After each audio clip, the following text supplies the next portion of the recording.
Mesdames, Messieurs, bienvenue dans le 15 heures de Télé Djibouti dans l'actualité de ce jeudi 30 juin. Des licences et des certificats d'aptitude ont été remis aujourd'hui à quelques 13 conducteurs des trains et à 21 ingénieurs ferroviaires au Sheraton Hotel, c'était par le ministre de l'Équipement et des Infrastructures. Fin d'un sommet historique de l'OTAN consacré à l'Ukraine, la Russie a annoncé son retrait de l'île des Serpents, une position stratégique en mer Noire conquise par Moscou que l'Ukraine tentait de reprendre. C'était les titres. Bonjour et merci de nous accueillir chez vous. L'émir de l'État du Koweït, Cheikh Nawaf al-Hamad al-Jaber al-Sabah, dans le contexte actuel de célébration de la fête d'indépendance nationale de notre pays, souhaitait santé et bonheur au président de la République, Ismaël Omar Guelleh, ainsi que davantage de bien-être, de progrès, de développement au peuple djiboutien. L'émir du Koweït a réitéré la détermination de son pays à œuvrer toujours au renforcement des liens déjà excellents de fraternité, de solidarité et d'entraide entre les deux pays et les deux peuples. La nature privilégiée des relations entre la République de Djibouti et l'État du Koweït est à l'image de la coopération fructueuse et des partenariats stratégiques que les deux nations entretiennent dans la quasi-totalité des domaines du développement, et ce, depuis l'accession de notre pays à l'indépendance nationale. À noter un message similaire en provenance également du prince héritier de l'État du Koweït, Cheikh Michel Al-Hamad Al-Jaber Al-Sabah. Dans l'actualité et également le ministre de l'Équipement et des Infrastructures, Hassan Hamad, a présidé aujourd'hui une cérémonie de remise de licences et des certificats d'aptitude à quelques 13 conducteurs de train et à 21 ingénieurs ferroviaires. C'était au Sheraton Hotel. Cette cérémonie organisée conjointement par Ethio Djibouti Railway et le groupe chinois CCECC, chargé de l'exploitation et de la maintenance du chemin de fer, a vu la participation du ministre de l'Équipement et des Infrastructures, Hassan Ahmad Al-Bahim, du ministre de l'Environnement, Mohamed Abdel Khadr, le directeur général de l'Ethio Djibouti Railway, Dr Abdi Zenebi, le directeur général de la Société djiboutienne des chemins de fer, Mohamed Dabar, l'ambassadeur de la République populaire de Chine à Djibouti, et le directeur représentant de l'exploitant ferroviaire Yung Yang, ainsi que le directeur général adjoint de l'Ethio Djibouti Railway, Hassan Kamil, ainsi que l'ensemble des conducteurs et ingénieurs ferroviaires. Après la construction de la nouvelle ligne ferroviaire Djibouti-Addis Abeba, le 16 septembre 2013, plus de 120 techniciens et ingénieurs ont été envoyés en Chine et en Éthiopie pour des formations spécialisées dans les différents domaines ferroviaires. Parmi eux, ces 13 conducteurs des trains et 21 ingénieurs ferroviaires ont obtenu leur licence et les certificats d'aptitude. Le représentant de l'exploitant ferroviaire Yung Wang est revenu sur les grandes lignes de la formation dont les conducteurs et ingénieurs ont profité durant donc leur formation. L'écoute.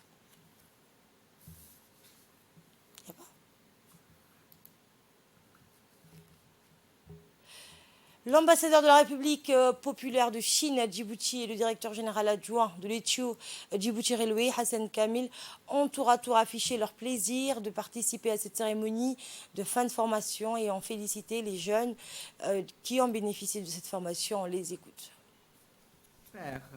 Addis Ababa, Djibouti est un projet modal de la coopération gagnant-gagnant entre la Chine, Djibouti et l'Éthiopie. Aussi une acteur économique indispensable reliant Djibouti et l'Éthiopie, les deux pays, d'entre fraternité. Depuis sa mise en service en 2018, il connaît sans cesse des progrès grâce aux efforts conjoints des partenaires chinois, djiboutiens et éthiopiens, tout en favorisant l'intégration économique de la région. Il joue un rôle important dans les efforts du gouvernement djiboutien de transformer les pays en hub commercial de la région en vue de réaliser la grande vision djiboutienne de 35. Cette cérémonie marque donc une étape historique et illustre parfaitement l'excellente collaboration entre nous et nos partenaires MC.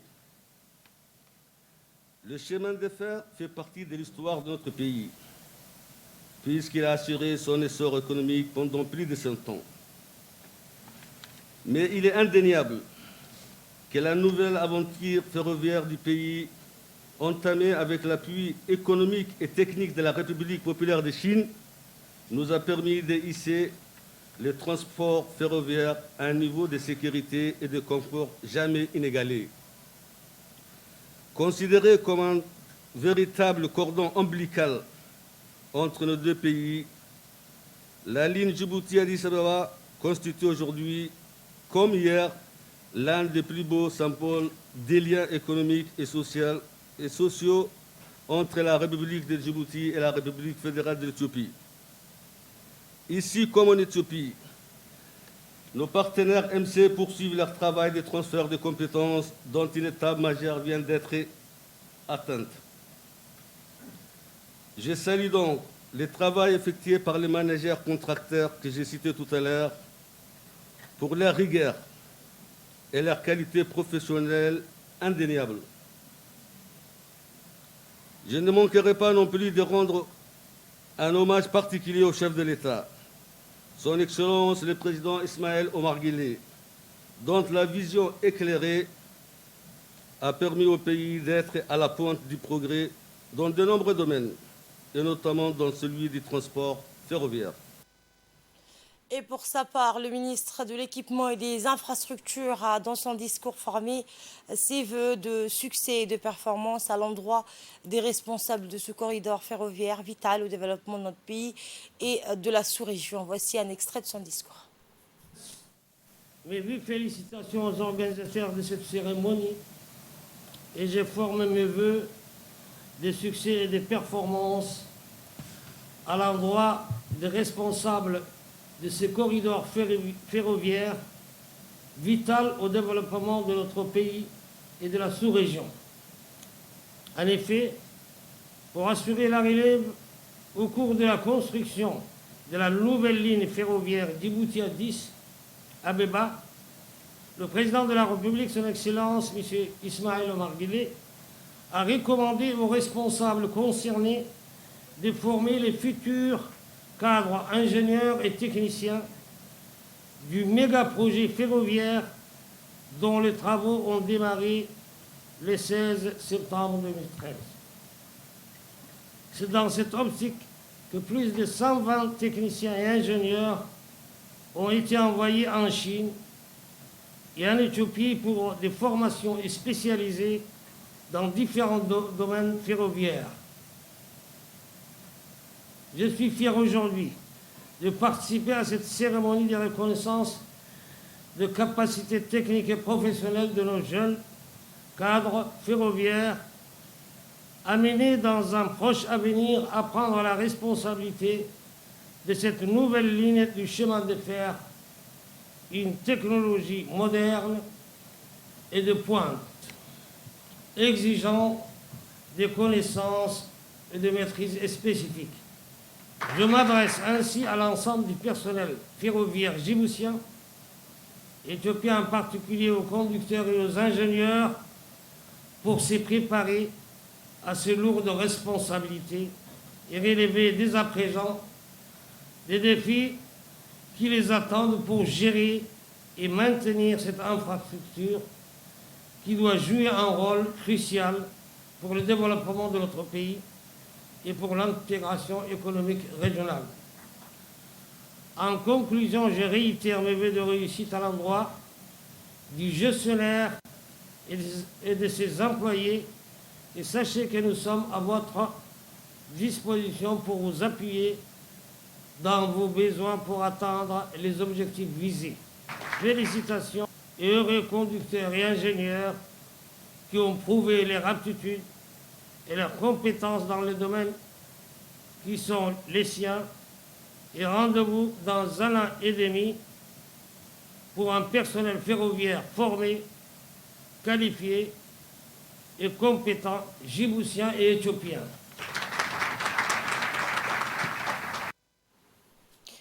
Le directeur général de la Société djiboutienne des chemins de fer, Mohamed Dabel, s'est dit fier de voir désormais des conducteurs et des ingénieurs djiboutiens. Il a par ailleurs rendu hommage au président de la République qui a cru en cette jeunesse, a-t-il dit, et leur a toujours apporté son soutien indéfectible. À l'instar des villes, chefs-lieux des régions de l'intérieur, Dameljog a célébré lundi passé dans la joie et l'allégresse le 45e anniversaire de la souveraineté de la nation djiboutienne. Dans une ambiance de fête, les artistes participant à cette soirée dédiée au 45e anniversaire de l'indépendance nationale se sont relayés par la suite sur la scène jusqu'au coup de minuit qui était annonciateur du lever du drapeau.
sida cagarka dooga cidita cansaka lagu mirsho alakena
et camp Lémonier, représentant du camp Lémonier.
Pour le 45e anniversaire de la République de Djibouti. Oui. Et la cérémonie donc a été clôturée par le dépôt de gerbes et une fatiha qui a été récitée aux martyrs tombés pour la nation. Voici un extrait à présent du discours du sous-préfet de Dameljog. Plaisir pour moi de prendre la parole à l'occasion de la cérémonie commémorative du 45e anniversaire de la section de notre pays à la souveraineté nationale. Cette commémoration est un devoir de mémoire pour glorifier tous ceux qui se sont battus et ont consenti pour des sacrifices afin que Djibouti soit une république indépendante. En cette heureuse circonstance, je tiens à rendre hommage à notre vaillant peuple ainsi qu'à son Excellence, Monsieur le Président de la République de Djibouti, chef de gouvernement dans son quête commune de l'unité nationale, de la paix et de la prospérité. Nous saluons la mémoire des disparus, des martyrs et des héros nationaux tombés sur le champ d'honneur pour défendre la patrie. Et à l'occasion de la fête nationale d'indépendance de la République de Djibouti, l'ambassade de Djibouti en Turquie a organisé une soirée de fête. La diaspora djiboutienne de Turquie a assisté avec joie et bonne humeur à l'événement. À l'événement avec le drapeau djiboutien et les chants patriotiques. La rencontre a été organisée par Ali Omar Youssouf, chargé d'affaires de l'ambassade de la République de Djibouti en Turquie, ainsi qu'une foule venue en masse pour assister à cette soirée de fête citoyenne.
munaasabada qaaliga waxaan uga faa'iideysanayaa Djibouti ee dalka Turkiga.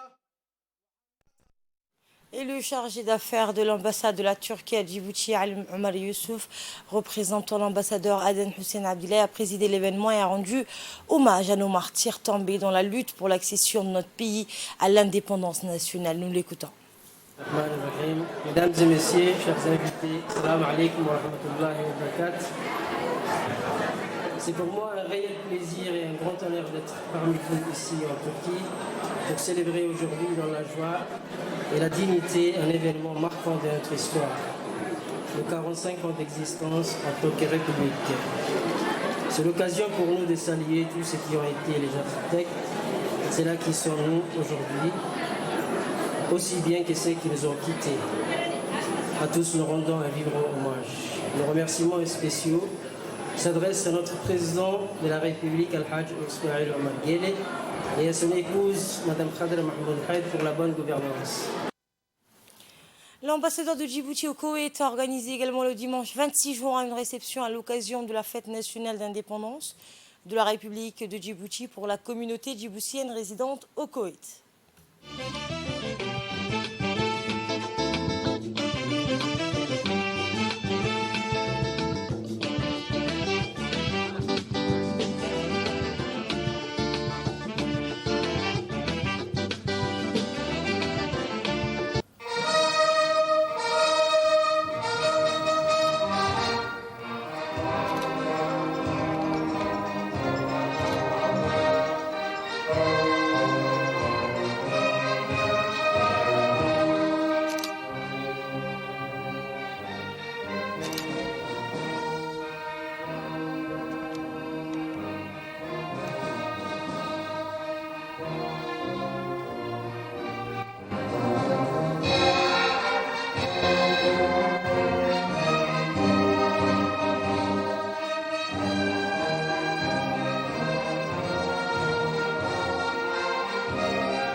À cette occasion, l'ambassadeur de la République de Djibouti au Koweït a, dans un mot prononcé à cette cérémonie, honoré la mémoire des valeureux indépendantistes qui ont lutté et se sont sacrifiés pour leur pays afin de nous libérer des forces coloniales.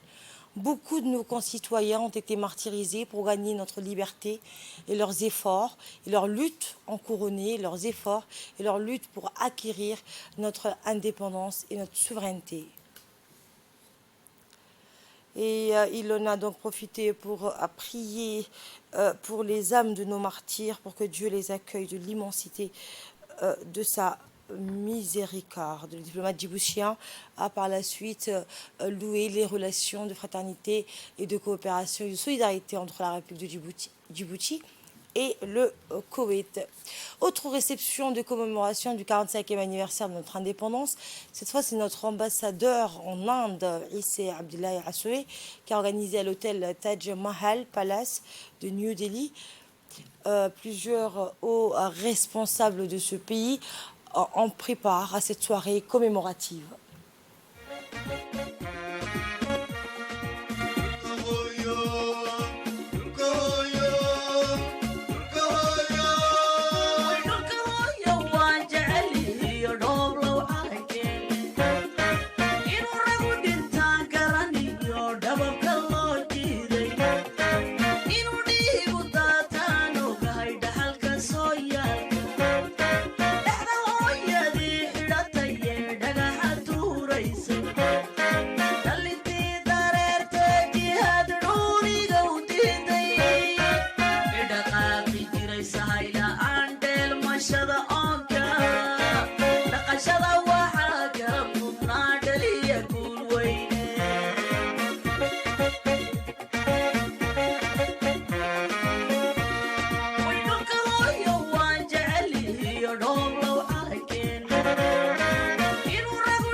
ummadaada ku ayday way ku abaalgudiyeen abidkaaha iga dumin intuu uu ku nool yahaye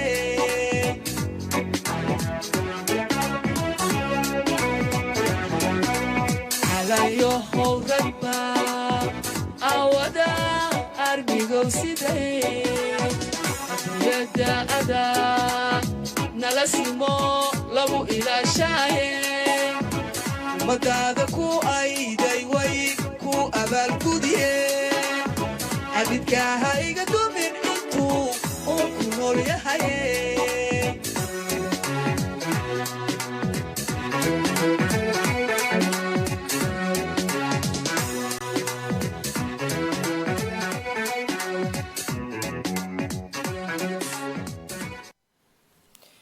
Et après avoir donc fait entonner les hymnes nationaux des deux pays, l'ambassadeur de la République de Djibouti auprès de l'Inde, Idrissa Abdoulaye Assoué, a d'emblée exprimé sa grande satisfaction de recevoir et d'accueillir les hôtes de marque avant de leur souhaiter chaleureusement la bienvenue. L'ambassadeur a rendu un vibrant hommage aux martyrs qui ont sacrifié leur vie afin de permettre aux générations futures de pouvoir vivre sous des cieux prometteurs, empreints d'esprit de liberté, en permettant à cette belle nation d'accéder à l'indépendance un soir du 27 juin 1977. L'ambassadeur a rappelé comment son pays, grâce à l'unité affichée de son peuple, issu de plusieurs communautés, a su éviter tous les écueils et de la division essaimée par le colon.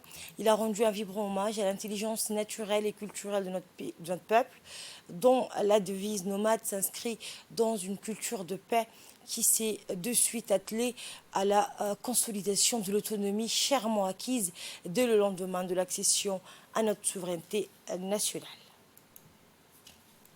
Fin d'un sommet historique de l'OTAN consacré à l'Ukraine, la Russie a annoncé son retrait de l'île des Serpents, une position stratégique en mer Noire, conquise par Moscou que l'Ukraine tentait de reprendre.